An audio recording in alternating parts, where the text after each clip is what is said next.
This is week 2 for me. You guys know that I was here last week. Well, if you were here last week, I was here last week. And so I'm excited to be back up and to share with you guys again. I'm excited that you are here.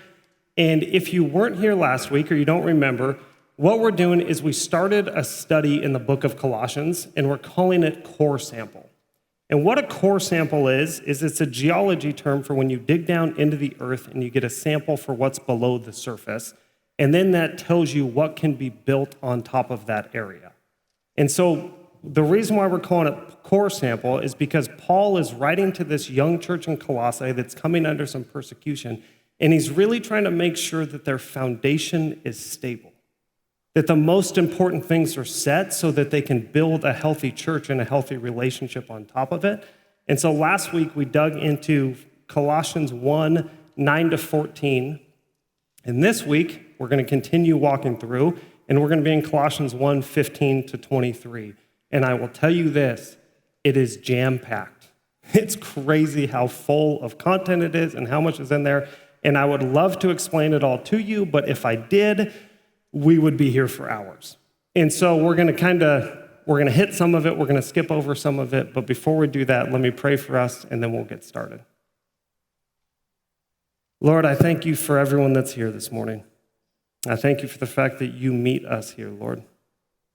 And Lord, I just ask that as we read this passage and try to have a better understanding of who you are, Lord, that you would grab our hearts, that you would make it real to us, Lord, that it would be something that truly influences and impacts us, Lord. Lord, I thank you so much for how much you love us and how involved you are. Amen. Okay, so we're going to start out with something really easy, okay? I promise you, this is not a trick question. Very easy. Can you guys put the first slide up there? What is that? Yeah, that extra hour of sleep has got you guys going. Look at you, you're on point. That is lightning. And to me, it's unbelievable that we have a picture of lightning. Just think about that. Think about how quick lightning moves. Think about all the things that go into lightning. And I know for all you naysayers that are like, Josh, it's a video and they took a still image, okay? I don't care. It's still unbelievable that we got a still image out of that and we have pictures of lightning. And if you go online and you search lightning, we got a lot of them. We have ones where there's even multiple strikes going at the same time. And it blows my mind that we have pictures of lightning. And that's not even to mention what is actually taking place with lightning. How quick it goes, how hot it is, the things that are actually going on when that takes place. Unbelievable, right? You guys don't agree with me? Seriously? Lightning doesn't impress you? What do you want from me? Well, just go home. This is going to be boring then. If lightning doesn't get your attention, we're done. But lightning, in a picture of it, is amazing. But here's what I think we would all agree on. To experience it firsthand is a completely different thing. I can remember a few years ago, I was out on a dirt biking trip with my brother and my dad and my nephew and a few other people, and we were kind of in the greater Sugar Bowl area, like on the backside of Sugar Bowl, kind of in the greater Tahoe area. And we were camped right along this ravine. And on the ravine, when you looked out past it, we just had this completely open view of the mountains and the trees and everything else. And one of the nights, as we're getting back to camp and we're done riding, we've just finished eating, all of a sudden a storm starts to roll in. And in that storm, all of a sudden the lightning just starts to flash across the sky. And then all of a sudden the lightning really starts to go. And as the storm moves closer, all of us were literally just sitting there in our chairs, staring out at this valley, just watching the lightning flash across the sky and dance across the horizon. And as it moves in, I will never forget sitting there and feeling the percussion of the thunder just smack me in the chest. And to sit there and watch lightning strike and then go, boom. It was crazy. And I sat there just in awe of what was taking place. And I remember as the rain started dumping on us, I was like, I don't care. I'm not going in. Like, this is once in a lifetime. I'm not going to miss this. This is unbelievable. And I think all of us can agree with this. That picture, it's amazing. It's great. But the experience, that's a completely different ballgame. That's a whole different world. And so this morning, that's what I want us to wrestle with. That's what I want us to think about. Because as we dig into Colossians 1:15-23, I think it's an idea that a lot of us know and have heard. But my question is, do we believe it in an intellectual picture sort of way? Or do we believe it in a life application, this changes every day in every decision sort of way? Because it leads to two completely different experiences. But before we can answer that question, we have to dig into the passage. And like I told you, there's a lot, and it's full, so we're going to go quickly, and we're walking through every single verse. Are you guys ready? Because here we go. Verse 15, Paul says this. He says, the Son is the image of the invisible God, the firstborn over all creation. Boom. Paul just comes out with it. You want to know who the Son is? He's the image of the invisible God. If you don't understand or you don't know God, or if God's invisible, so you go, how do I figure God out? Paul just says, look at the Son. If you want to understand God, if you want to understand his quality and his characteristics, look at the Son. That's one way to get someone's attention.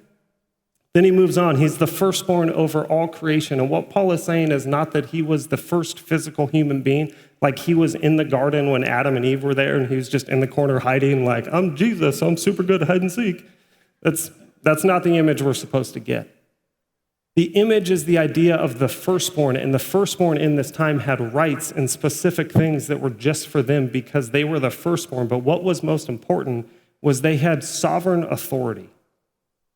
They were the ones to make the choices. They were the ones that everything ran through. They were the most important.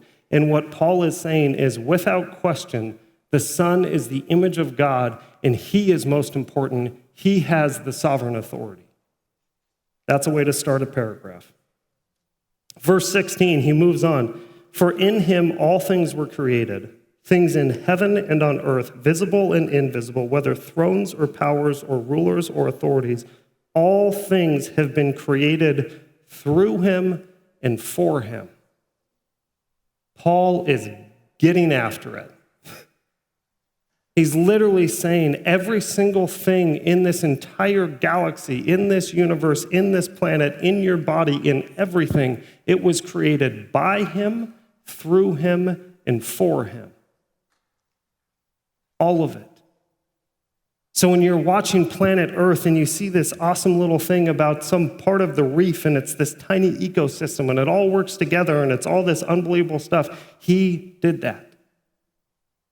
And when you come to the other side and you hear these crazy stats of like, man, we finally think we kind of have an idea how big the sun is, and there's so many of the earth that can fit inside the sun. And then we found out it's not even the biggest burning ball. There's other bigger burning stars out there.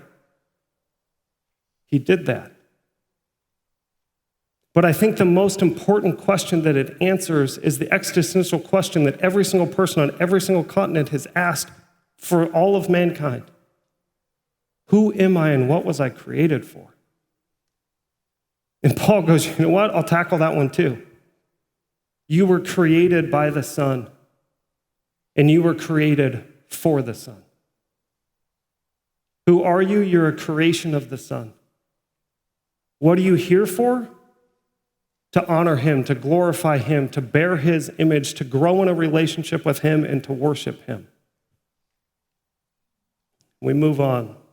Verse 17, it says, he is before all things, and in him all things hold together. What that means is that the Son did not appear on the scene when he became Jesus in the manger. He was before that. He's part of the triune God, the three in one, the Father, Son, Holy Spirit. He was before, and will be after. And if you think I'm going to try to explain all that right now, you're wrong. But it goes on to say, in him all things hold together. Every single system, that huge sun in the solar system and everything else, in that tiny little ecosystem on a coral reef, it all holds together in him. But beyond that, you hold together in him. He's holding your life, your way, your body. He's holding it together. The reason why you have life is through him. As I was doing research on this, I came across this story, and I just had to share it with you guys.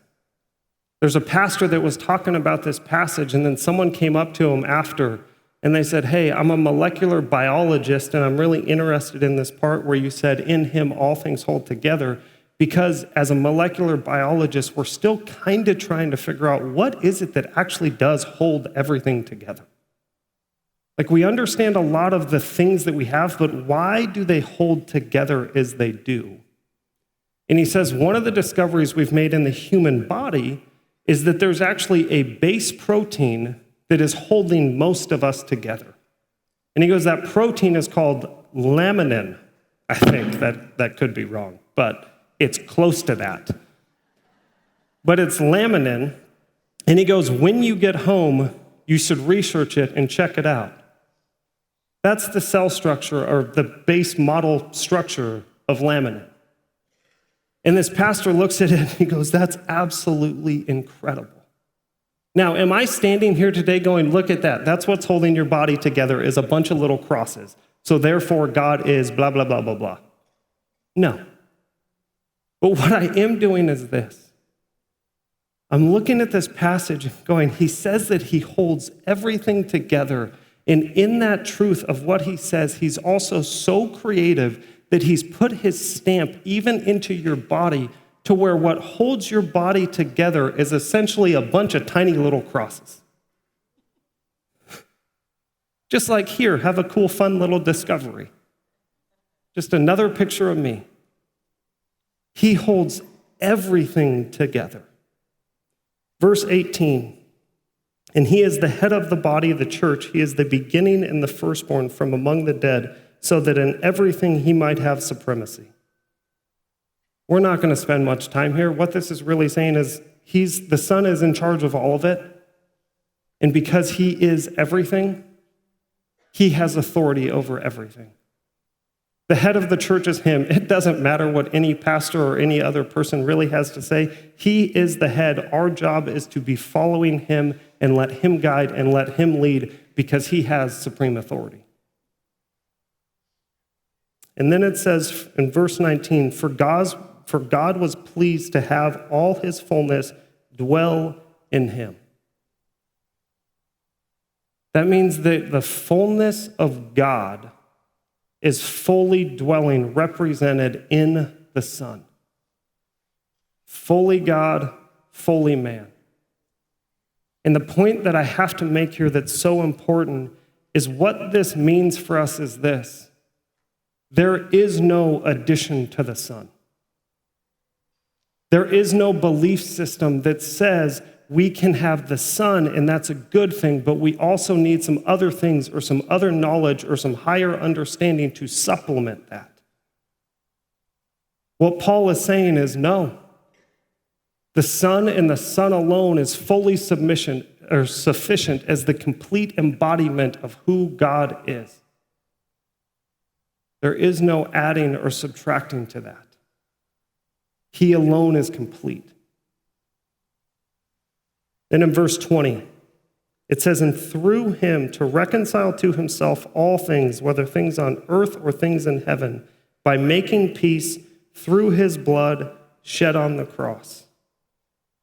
And what Paul is saying is the Son, he is all those different things, but he made a choice to reconcile all things to right relationship. He made a choice to be the sacrifice, to reconcile and make right all the things that had gone away from him. And so by his blood, everything is made right. Through his blood is the only way everything is made right. And then to compound on this, in verse 21 to 22, it says, once you were alienated from God and were enemies in your minds because of your evil behavior, But now he has reconciled you by Christ's physical body through death to present you holy in his sight, without blemish and free from accusation. Your choices, my evil, my bad choices, my things I regret messed up my relationship. It tore me away from the person I was created to be in God. Through the Son, I was created to be something, and I messed it up through my sins, through my struggles, through the things I regret. And so did you. But the sacrifice of the Son on the cross, his blood shed, restores you to right relationship. And through that alone, you stand holy in his sight, without blemish and free from accusation. The only way we will ever experience the freedom, the peace, and the joy that is talked about is through the sacrifice of the blood shed on the cross to fulfill the Old Testament covenant, for Christ to take that punishment and to say, I have restored you and I have reconciled you. You stand without judgment. You stand pure and free, unaccused of the things that you've done, because of his blood shed for you and for me. And then Paul hits us with this in verse 23 at the end. He says, if you continue in your faith, established and firm, and do not move from the hope held out in the gospel. This is the gospel that you heard and that has been proclaimed to every creature under heaven, and of which I, Paul, have become a servant. But he puts this if there. And the if really gets our attention because it seems so conditional. But as I studied this and as I dug into this, I think the way that I would try to portray this if is this. On one side, we have an if that is like if I'm in a dating relationship or if I'm looking to date and I go to someone and I say, I'm wondering if you would like to go on a date with me. I'm wondering if you will go to dinner with me. That is a genuine if. I do not know the answer. I don't know what I'm going to get for that, right? But then on the other side, if we come over here and it's in a marriage or it's in a wedding situation and we're talking about traditional vows and we tweak them a little bit and we say, if you are willing to stick with this person in sickness and in health, if you're willing to be together through good times and bad times. Over here, we have an if that is very much a genuine if. We're asking a question, we don't know what we're going to get. But on this side, we have an if that is a very assumed, you are going to continue this. This is what you're supposed, you shouldn't be weighing this question right now. You should have already had this question figured out. If not, we have problems. It's a weird ceremony, all those things. But this should be taken care of. But if you do this, like I assume you will, then you will experience the gospel. Then you will experience the truth. And so as we come to the end of this passage, we go back to the original question, and it's, do you really believe it? And it's not just, do you really believe it? It's, does your life actions portray a belief of this? Do we live life more like it's a picture? Like we have an intellectual concept that the Son is in charge of everything, through him everything was made, by him everything's made, everything holds together in him, and kind of intellectually that's where I'm at? Or do we actually have an experience of it? Do we live life in a way where we go, Christ, you actually are everything? My actions prove that all things were created by you, through you, and for you, and in all things, you hold everything together. Because it's a huge, huge difference. And the other thing that I think we're getting at is when Paul says, established and firm, and do not move from the hope held out in the gospel. I think another way of saying that is, how's your doubt? How much do you doubt what was said in this? And I'm not saying this in a judgmental, how dare you doubt sort of way. I have doubts too. I have questions and things I struggle with, but how is your level of doubt? Because if we're honest about this, we live in an area that looks at our belief system and sometimes just flat out disregards it. I talk to kids in high school and in college, and they're definitely not getting support for the way that they believe. And I know for a lot of you, you're at jobs where everything is, it's high tech or it's super intelligent or very science-based or whatever else. And my question is, have we gotten to a place where there's so much pressure that we've begin to kind of shrink back? Have we taken a step back from this belief and gone, maybe I don't fully grab onto that? Has the pressure of work or the outside world brought you to the place where maybe there's been some deviations from this truth? Maybe we've gotten a little embarrassed of our actual beliefs and gone, ooh, I'm going to go Jesus, but then a tweak. I'm going to take some Jesus, but an adjustment with it.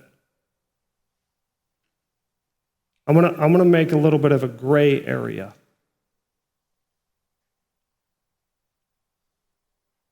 And the reason why I bring this up is I think what Paul is partly what he's getting at is this is so important because when we doubt, often what happens is we freeze. Let me explain this to you. If I'm on a hike and I'm walking through the wilderness and I'm on a trail and all of a sudden that trail leads me to this big ravine with rushing water underneath it and there's a bridge going over that ravine. If I look at that bridge and I go, ooh, I don't know if that thing's going to hold me. You know what I don't do? Walk across it. Yeah, and that's smart. That's basic knowledge right there, right? But if I don't trust that that bridge is going to hold, then I'm not going to walk across it. When I have too many doubts about that bridge, I just freeze. But the problem is, if I never take the steps to walk out onto that bridge and put it into action, then I never actually believe it's going to hold me. And it's only when I walk out onto that bridge and it does hold me that my faith and my trust begins to grow. And the more times I walk out onto that bridge and I put my faith and my trust in it, and the more time it holds me, then the more my faith and my trust begins to grow. But often we get stuck in this place where our doubts and our questions make it so we don't move, and we think that coming here and listening to me give answers, or Scott give answers, or some pastor online give answers, or having a conversation is going to solve our doubts and our questions. And I would say all too often it doesn't work that way. Because that's just an intellectual idea. That's just the picture. And it's not until we actually put it into practice in our life and have the experience that we actually trust it and believe it. So my question is, what has your doubt caused you to do? And again, this is not me saying you can't have doubts. Just the other week, my 7-year-old daughter brought up heaven and was asking all these questions of like, what happens to family and what about relationships? And doesn't eternity seem too long? And I was like, yeah, I don't have that answer. And then I went on a long trip and I thought about it for a long time. Still no answer. But if our doubts freeze us, often we just get stuck and we don't experience what Paul is talking about because it's just an intellectual picture and it's not a life experience of the Son is actually in control of all of it. And so as we have those doubts, do you continue to move? Do you continue to pursue? Do you continue to put this into action?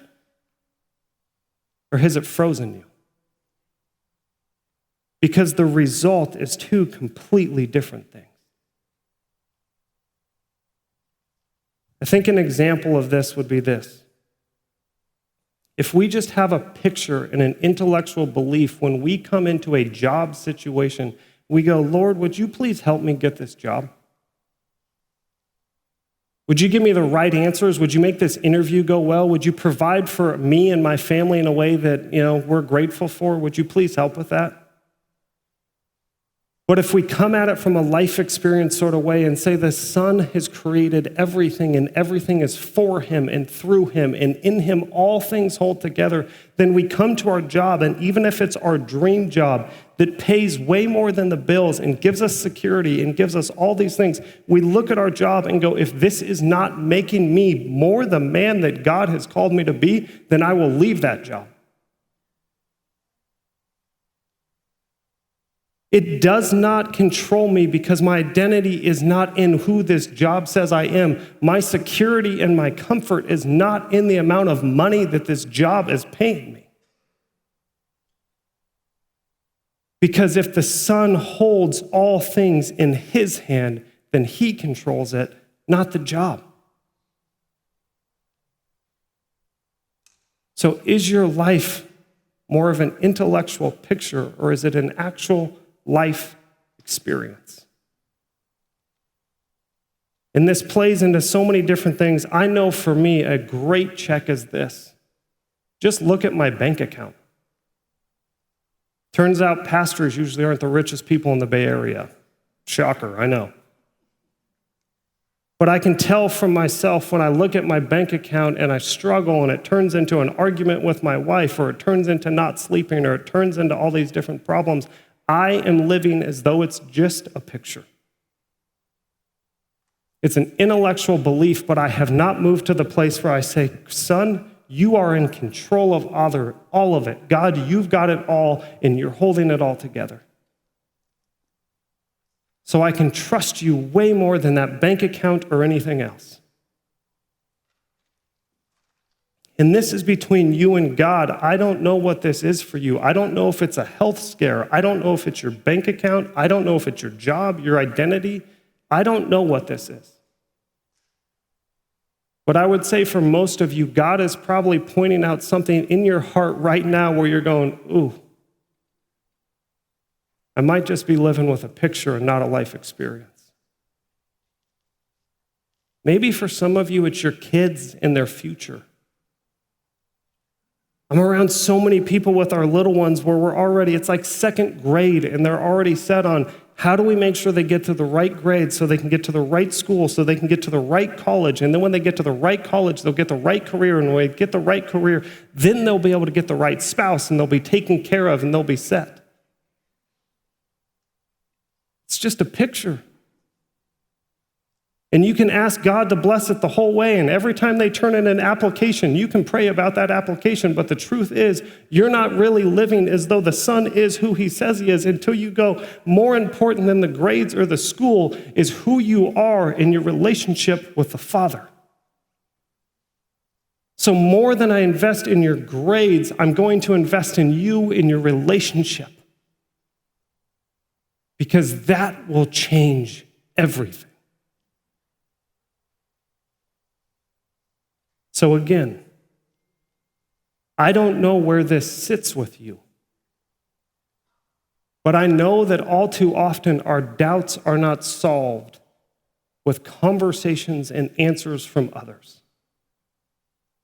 Our doubts are solved by stepping out in faith and going, okay, I'm going to live like you are who you say you are. That you have created all things. That you created me for you, and you are holding me together with a bunch of tiny little crosses. But I'm going to put my trust and my faith in that, and it's not just going to be an intellectual belief that's a picture. It will be my identity, and it will lead to how I do my life. Because the truth of this is this. There is no chance we will ever experience the life that God has for us, the joy, the peace, the freedom, the forgiveness, if we're just living by the picture of an intellectual belief. The freedom and fulfillment, the peace and the love and the joy that God has for you is only going to be experienced if you live this life that he's called you to. That's why Paul says, if you continue. If you continue, then you will take hold of the truth of the gospel. And my promise for every single one of you as we close is this. If we live the life based on the truth of the gospel, it will far exceed anything that we've ever created for ourselves. The freedom and the joy and the peace that God has for you is so much greater than anything you ever could have gotten on your own. But it's our choice of whether or not we're going to step out into that and go, okay, God, I will live how you have called me to live. Let me pray.